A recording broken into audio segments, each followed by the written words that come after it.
Hi there. I am Batman, and here is our nemesis Bane today, and this is Knightfall. Excuse me, the Batman Knightfall, and it's a story, a rich story full of all of a ton of the Batman villains, and it's in the same vein as the last as the visual adventure that we did that we reviewed recently about what was it called, Batman, the Return of the Cape Crusader. Yeah. And only this time it was sort of you could hear in the characterization of Batman notes of Adam West and notes of Michael Keaton, and maybe that's just because Michael Goff played Alfred Pennyworth. Anyhow, I'm here with Lee, and he has listened to this, and he's going to do his opening thoughts. And by the way, we are geeks assembled, and we are a couple of geeks assembled here.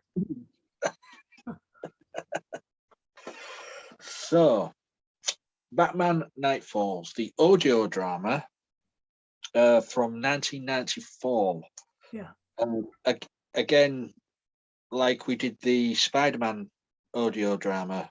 True. A year later from this, but both of these were created for Radio 1 in the UK. These were, put on a, I don't know if it was an evening, and it was in segments, and it went on for weeks and weeks and weeks. And this is the sort of combined, like put it into 3 parts.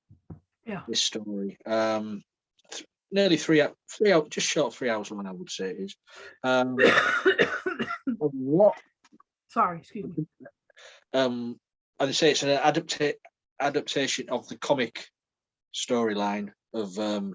Yeah, apparently there's a whole comic book series of on Knightfall. And this is the one where Bane breaks the Bat's back, which was also used in the one of the movies from Christopher Nolan. Yes. Which included Bane, of course. This is a high octane 3 hours of audio drama. It's, I was going to say blink and you missed it, but you don't. You know what I mean. If you turn your head away from the speakers listening to this, you're going to miss something. Yeah, you get distracted for 5 seconds, and there's so many pop culture references. Oh my gosh! Anyway, go on. Yeah. When I always come to these audio dramas, it's just like movies, audio dramas, and you learn that the 3 hours long. You think, oh, how am I going to get through this? But when they're done well, written well, acted well, it flies by. Yep. True story. As I said, it's a high octane adventure. This, as you've mentioned, the Batman. You've got elements of West, Keaton, but for me, Kevin Conroy was coming through on this. The way I forgot the actor's name now. Bob Sessions.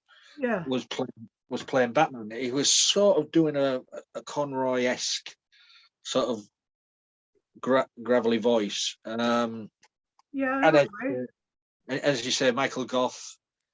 So this was 94. So this would be the 3rd time he played Alfred by then, in the 2 Burton movies, and then this before he went on to do the other movies.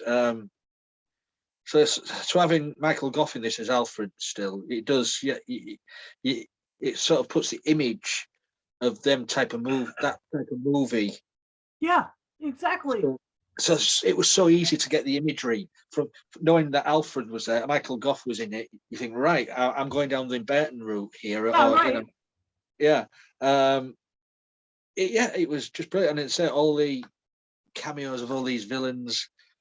God, it was as rich as Return of the Cape Crusader.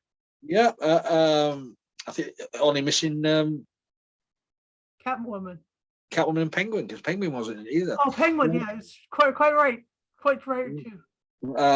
Everybody else seemed to be in it, even if it's like a little cameo here and a cameo there. But there was, yeah, I really did enjoy it. It brought the Knightfall legend of what I've remember back in the day, alive and fresh again into my head. Yeah. Yeah, I really did enjoy listening to this, but it's a wow, a big adventure. I know it was amazing, and there was so much going on in it. And I'm sorry, were you done? Go on. No, carry on. And there were so many amazing fight scenes and so much rich conflict. I mean, like the conflict was an immense story. I mean, it was a new Robin, played by what's his name?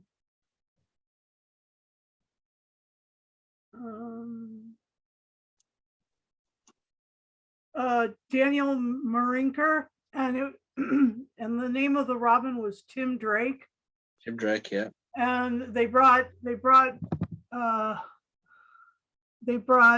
Nightwing back, and that was fun. And they brought a new, to me anyway, a new sort of hero in the guise of Jean-Paul Valley or Valet, and he played Azrael, and he also voiced some villains, but he also whenever it went between Azrael and Batman, it was back to being Bob Sessions.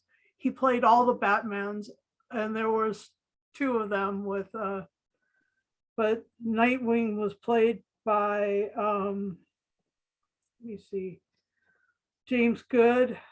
He played Nightwing and Dick Grayson, and then he also played the Scarecrow. And let's see, Carrie Shale played Jean-Claude Valley and Azrael, and he also voiced the Joker, the Cavalier, and the father of Bruce Thomas, and so that was those are the main voices in this. But oh yeah, and Bane was played by Peter Marinker, probably related to Daniel Marinker, who played Robin, played Jack Drake and his father, and Bane. And the Bane voice was different from the one that Christopher Nolan brought to the screen, because you can't really beat that acting ability of, what's his name, Thomas Hardy, and not Thomas Hardy. What's his name? Hardy? Tom Hardy. Tom Hardy. Yeah. Okay. So Tom Hardy. Never mind. Jesus, I was like, isn't that, no, that's Thomas Dillon, or never mind. That's where I went really fast. Anyway, I really enjoyed this story so much. It had a beautiful music scape. It was I mean, the audio scape was immense, and the story was super rich. And I have to say, I like this. I like what they did with this, and I like how vulnerable Batman becomes, and how the new Robin's father was a paraplegic, and he was just getting his first motorized wheelchair, and then, you know, of course, Bruce Wayne had to have his motorized wheelchair for a while. And that was fun because I know how exciting it is for people who are in manual wheelchairs, you know, having to do it all with their own arm strength and having to maneuver, you know, quickly around things, that it isn't quickly around things unless you're super amazing at manual wheelchair stunts to get that done. And it's easier in a power wheelchair because you got 6 wheels and some turning and all of that. It's fun. Anyway, so that was really interesting to me. And what were your favorite moments, or things that you just are riding with you now with from the story? Yeah, say Azrael's new to you, but yeah, he is in Batman history. He did take Bruce's place as the Batman when Bane broke his back, and it was down to Batman to get his mantle back off Azrael because Azrael just couldn't cope with the well, I call it power, but it's not really power, is it? It's the rules, his unwritten rules, his unwritten morality. Yeah, he played it differently. He had a different way of doing the Batman. Yeah, the way it begins with Azrael, and you know, then befriending Bruce and all like that. A brilliant start to this story, and then you get the introduction of Bane, who's out to, well, just rule the city, and the voice of Bane, the voice of Bane was, so that is actually how it should sound. Oh, not okay. The top. Okay. Because he is Colombian Mexican from that area, you know what I mean? Oh, nice. He's a Latinx. Yeah. Cool. And for him to awesome destroy Arkham's most serious wing to free all the dangerous criminals, insane people. Yes. Just amazing. You know, that, of course, you know, the Joker was hyperactive, over the top, brilliantly done. And you say you had Killer Croc in there. You had I'm just looking at the list here now. Firefly, Mr. Zaz, Riddler, Maxi Zeus, the ventriloquist. Now that, for me, I thought the ventriloquist was a great section of the story because he was looking for his dummy Scarface. Yeah. But he didn't have Scarface there, so he had a sock on his hand. And eventually he shot himself. But I say you had Scarecrow teaming up with the Joker, brilliantly done. The only thing what didn't really gel with me was the portrayal of the Mad Hatter.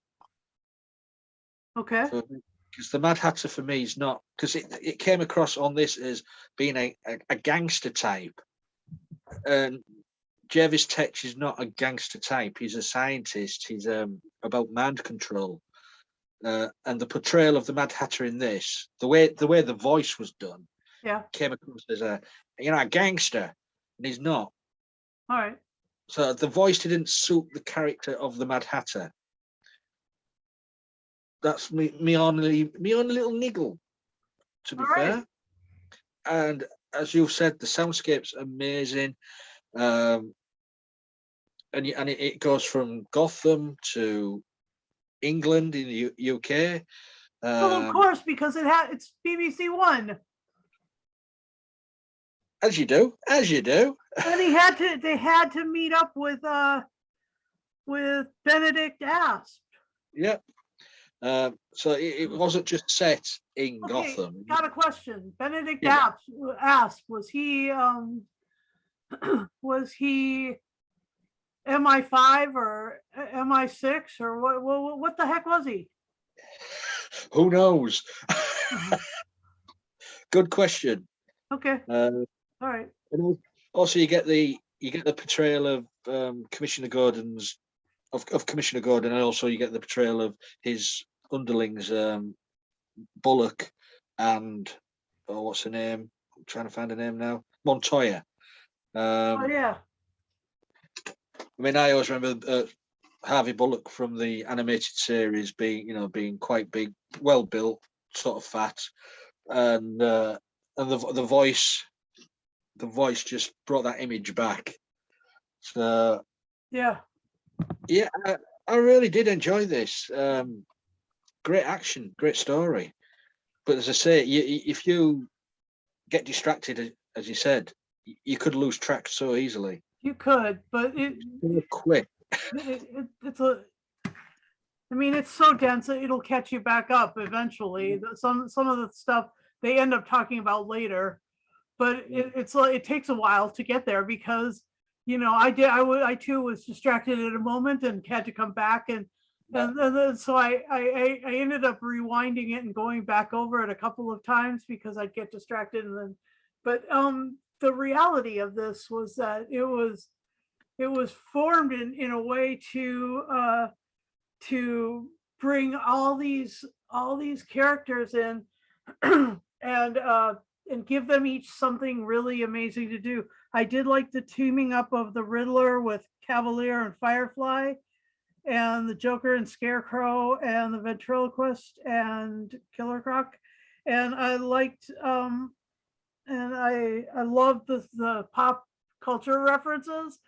There was in London they said reverse the polarity, and I'm like, yes, John Pertwee, yes, John Pertwee.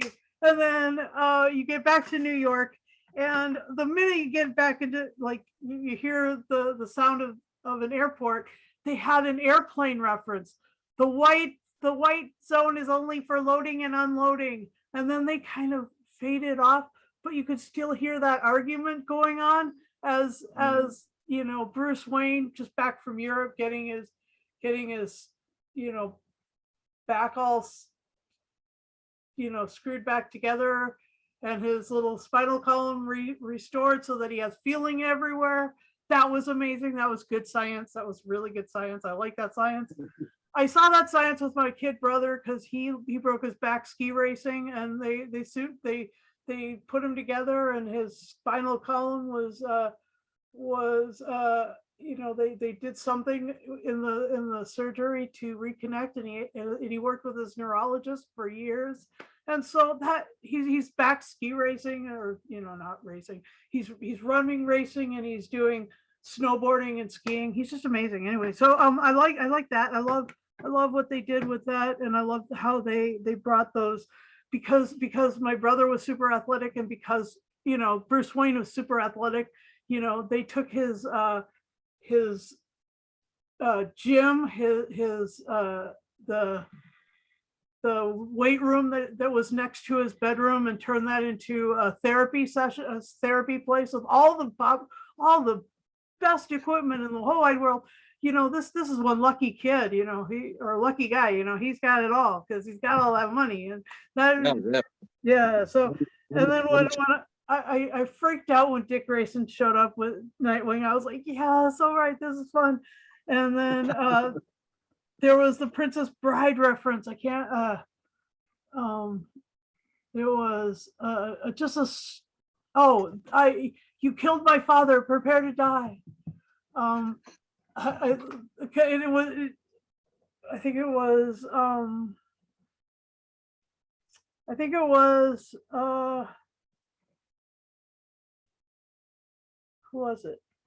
who was it? Was it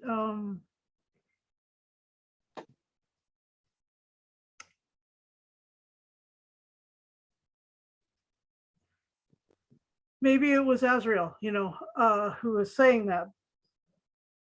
Yeah, it was. Yeah. And yeah, it was Azrael that was saying it, and as Batman. It wasn't in the voice of Azrael, Jean-Paul Vallée. It was in the voice of Batman. So that was fun too, because Batman had gone through the same shit. You know, Oh his yeah. father and like his there was the flashback to the pearls, all that stuff that was amazing. And there was the fight in the tunnel, and then there was the fight in the Arkham asylum, which was huge.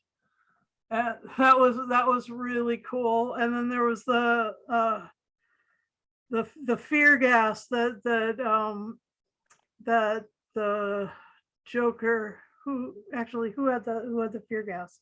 Scarecrow. Scarecrow. And then yeah, that's right. And then there was Harvey Dent was mentioned, and the ventriloquist, and then Simpson Flanders wrote a book, I'm Sane and So Are You. And he was getting his money's worth of that, advertising that. and all these criminals who'd been in Arkham were like, yes, this book is great. Anyway, that's funny. And it also makes fun. It's also a pop culture reference from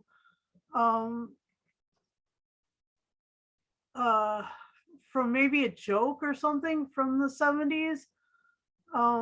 What does a schizophrenic say? I'm insane and so am I. Yeah. Yeah, so that's funny. And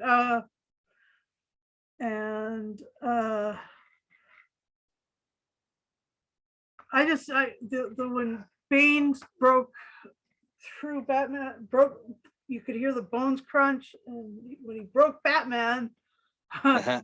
you could hear the bones crunch. You could hear what was happening, and then he threw him off the roof, but he landed on a shop canopy, wasn't it? shop canopy, and he didn't die from the fall. So kudos on Batman. And luckily, Alfred and Robin were disguised as paramedics.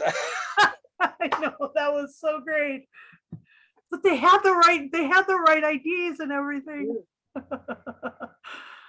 So they whisk him back to the Batcave, or to the Wayne Manor, excuse me. And also a scene what took Batman by surprise was when Bane injected Riddler with the venom when the first time Riddler appeared, where he was induced with venom. Batman didn't know what to do there. He'd never seen Riddler like that before. I know, it's true. And go on. What else did you notice? I mean, so you had Lady Shiva, that it was going about training with the I can't remember what arts it's the martial arts, what Lady Shiva was training Azrael and Bruce had learnt and all like that. I like that sort of thing. That was near the end of the story where Lady Shiva appeared. Yeah. And was she a good guy? No, she was a bad girl. She's in between Lady Shiva. Oh, okay. All right. Sometimes she can be good, sometimes she can be bad. Okay. A bit like Catwoman. Okay. Oh yeah. Yeah, that's all it was missing was Catwoman and Penguin, and you've got nearly the full house. Yep. You did have Film Freak. That was a good villain. Film Freak. Film Freak, of course, quoting movies and stuff like that. But and he got his comeuppance in the end. Yeah, that's right.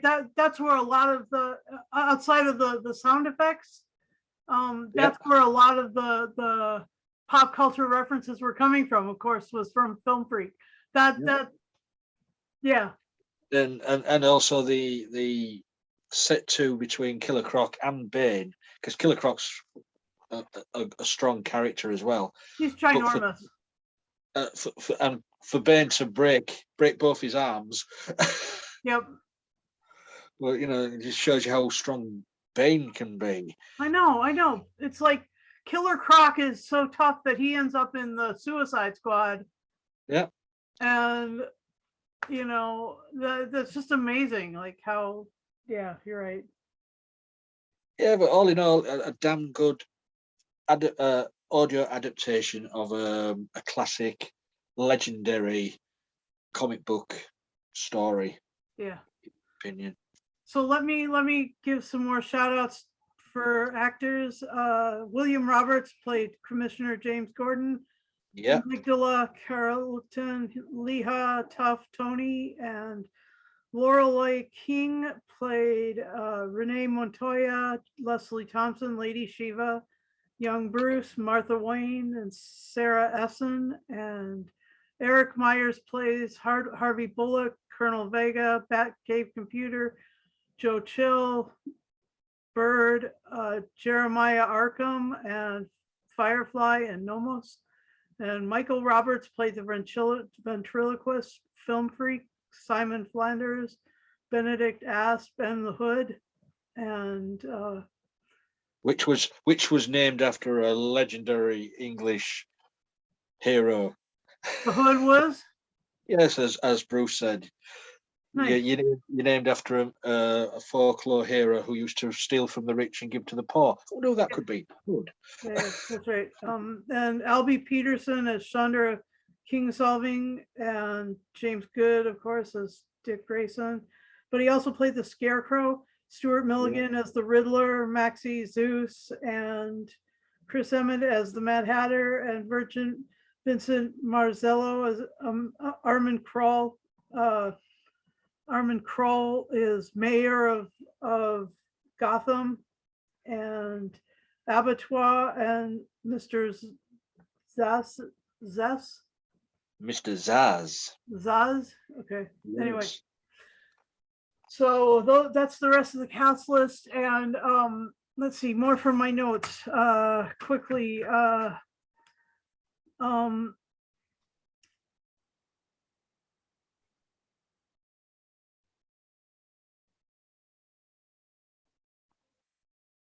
I live to. Oh, hang on. I don't know what I put there. Oh, the pearls. Yeah, I mentioned that. And the music was done by a guy by the name of Mark Russell, who, you know, there's another guy named Mark Russell who does political satire in song for the public television stations or used to do that. But this is a different Mark Russell. Obviously, this is probably one of those British Mark Russells that exist. But his music was brilliant. He brought a lot of different eras to mind. He brought the 60s to mind. He brought the 1940s Batmans to mind. He brought the of course the richness of musical stings and stuff from the 80s, from the Burton series. Anyway, and a little bit more towards the Christopher Nolan series. Anyway, yeah, I really liked his work, and I really liked the music, and that was a blessing. Anyway, yeah. Also, you got to give a big thumbs up to the producer and director, Derek Maggs. Derek Maggs, yeah. Derek Maggs, who did the Spider-Man one as well. Oh, that's right. That's right. So, he knows what he's doing. We like your work, man. We like what you've done. That's amazing. I didn't realize that. That's a good. That is amazing. Yeah, anyway, so anything else? No, I'm ready for my final say and score. All right, do it. It's a damn good, riveting, high octane 3 hours of Batman action. It's got nearly all characters you can think of, just a few missing. My only gripe was the voice of the Mad Hatter, but apart from that, I'm still going to give it 10 holy back breaks out of 10. Good one. Yeah, I agree. I am actually going to score this the same as you. It was 10 super sharp, brand new batarangs out of 10. I liked how they did the batarang, and then they also did at the very beginning he was being hung upside by a very old batarang, and he was so yeah, he was said, I just hope it lasts for you, because this is a really old batarang. Anyway, so when Azrael took over, he gave all the new batarangs. Anyway, probably because he was okay with killing people. I like I really like my final say is I really like the moral dilemma that they put all these characters in. I like the moral dilemma with Azrael, like, can I continue to be the angel of death brought forth by my sigil, or can I be Batman and work with the police? Or the moral dilemma with Alfred resigning. He could not do it anymore. Or the moral dilemma with Alfred and Robin. Yeah. I mean, Robin went through his crisis because he was ready, but Batman was like, no, you're not. And then Azrael never worked with him because Azrael was like, his own creature. Anyway, like that was amazing. And then the fact that none of the villains ever had moral dilemmas, they just carried on. How villains do. How villains do in a superhero thing. And so that really made this an enjoyable listen. 3 hours well spent there, Lee. Let's see. Please join us in a fortnight. We will have a review. We will have something else to review, and we will entertain you again. And we're content creators in that we gather every Friday and Monday to really discuss these things. And thank you for watching. Please hit like and subscribe, hit the bell for notifications. And also please join us on our social media. Lee's got a great Instagram. Please follow his Instagram and make him Instagram famous. And also, follow our Twitter and, retweet our stuff, because we do want the creators to also know that other people really like what they're doing. And thanks for joining us on YouTube, and please also join our Facebook group. It's called Geeks Assembled, and it's got the same image that's on the YouTube channel up there, so you can enjoy us, and you can even have a say in what we do, and join. Yeah, and if you want to join us, just talk to Lee. He'll fix you up. Got to have a camera, microphone, be 18 or over. That's it. Those are our 3 rules. Yeah, and not,